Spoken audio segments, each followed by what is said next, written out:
de la situation politique, du constat d'échec de l'APPR-RCA. Aujourd'hui, le constat d'échec de l'accord politique pour la paix et la réconciliation en République centrafricaine ne peut être imputé qu'aux seuls anciens groupes armés qui se sont retirés du dit accord et qui se sont constitués dans un mouvement militaro-politique dénommé la Coalition des Patriotes pour le Changement. En effet, l'accord politique pour la paix et la réconciliation en République centrafricaine n'était pas fondé sur une vraie raison bien élaborée d'un commun accord par les parties prenantes. Cet accord n'avait aucun fondement politique et ne visait nullement une volonté de paix et d'apaisement. 2 ans après sa signature, le chronogramme établi en vue du désarmement, de la démobilisation, de la réintégration et du rapatriement DDRR n'était pas respecté et les vœux pieux écrits dans cet accord se sont retrouvés dans le tiroir des oubliettes une fois les strapotins distribués.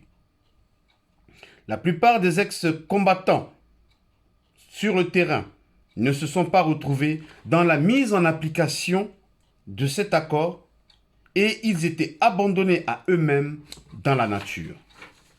Rester dans cet accord reviendrait à accepter que les garants et autres facilitateurs du dit accord mettent un licou aux groupes armés signataires dont il leur serait difficile de s'en défaire en cas de profond désaccord, comme finalement cela a été le cas.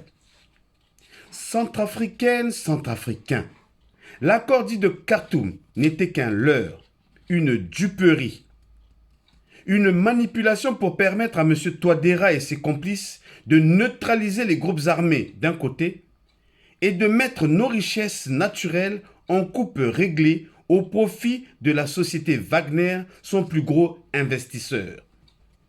Les retombées financières ne profiteront ni à l'État centrafricain et encore moins à sa population. Posez-vous simplement la question de savoir si les contrats passés entre le gouvernement centrafricain et la société Wagner ont été approuvés par les élus du peuple comme le prévoit l'article 60 de la Constitution, qui stipule, je cite, « Le gouvernement a l'obligation de recueillir préalablement l'autorisation de l'Assemblée nationale avant la signature de tout contrat relatif aux ressources naturelles ainsi que des conventions financières. Il, c'est-à-dire le gouvernement, est tenu de publier le dit contrat dans les 8 jours francs suivant sa signature. Le gouvernement ne peut donc signer un contrat de concession sans l'aval préalable des députés. Le gouvernement de M. Touadéra a-t-il fait publier les contrats relatifs aux ressources minières qu'il a conclus, soit par la société Wagner ou d'autres qui exploitent nos richesses minières? Les conventions financières signées ont-elles suivi le même processus de transparence qu'exige la Constitution de notre pays? Chers compatriotes, vous comprendrez maintenant aisément pourquoi l'ancien président de l'Assemblée nationale, le très honorable Abdou Karim Mekassoua, avait été déchu du perchoir de l'Assemblée nationale le 26 octobre 2018 par 98 députés corrompus par le pouvoir de M. Touadéra suite à une pétition réclamant sa destitution. La voie était ainsi libre aux mathématiciens du président Touadéra de faire d'une pierre deux coups. Le contrôle du pouvoir législatif, pour avoir les coups des franges en vue de sa réélection à la présidentielle de décembre 2020, en tripatouillant tant la Constitution que le Code électoral, d'une part, et d'autre part, de s'assurer de la validation par la Chambre d'enregistrement de l'Assemblée nationale des contrats mafieux qu'il signerait. M. Touadéra et son Premier ministre, ainsi que des députés et des ministres, ont donc empoché des centaines de millions de francs CFA pour leurs propres intérêts. Quelles ont été les retombées pour le peuple centrafricain? Des bonbons, des poupées russes, ou alors un défilé de majorettes, ou alors des dons de chars qui sont incapables d'aller sur le théâtre des opérations, ou mieux encore des feux d'artifice qui étincellent le ciel centrafricain de façon très bruyante. Nous voyons que la contrepartie pour le peuple centrafricain est inexistante. Les élections présidentielles et législatives du 27 décembre 2020.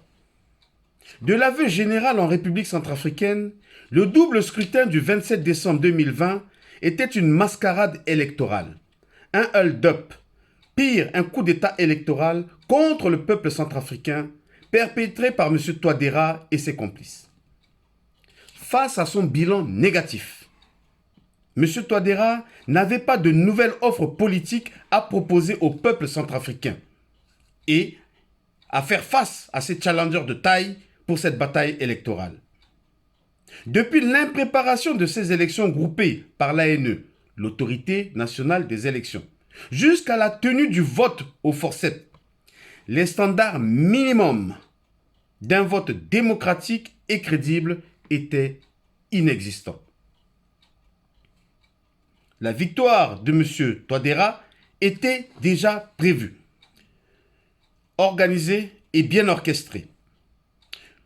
Peut-on certifier que ces élections n'étaient pas frauduleuses, émaillées d'incidents, et dont les résultats n'ont pas été tripatouillés par la Cour constitutionnelle afin de donner la victoire au premier tour KO au candidat Touadéra? Que dire des bourrages d'urnes, de l'achat du vote des électeurs, d'importants cas de vote par dérogation et la non-remise des procès-verbaux aux représentants des candidats par les présidents des bureaux de vote? Sur 1 800 000 Centrafricains inscrits, seul un tiers a pu accomplir son devoir civique, ce qui met le candidat élu, M. Touadéra, dans une situation d'illégitimité à la fonction présidentielle avec à peine 17% des voix. La coalition des Patriotes pour le changement ne reconnaît pas sa victoire, pas plus que celle des 22 députés élus sur les 140 que doit compter notre Assemblée nationale.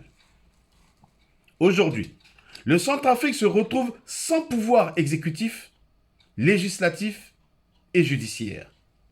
Le pouvoir est dans la rue. Allez dire aux différents candidats à la présidentielle que ces élections étaient libres, justes, démocratiques, transparentes et crédibles. Allez dire aux candidats à la députation que la campagne électorale dans leur circonscription a été correctement menée et que tous les bureaux de vote étaient accessibles et bien tenus. Quid du second tour des élections législatives pour combler le reste des 118 sièges?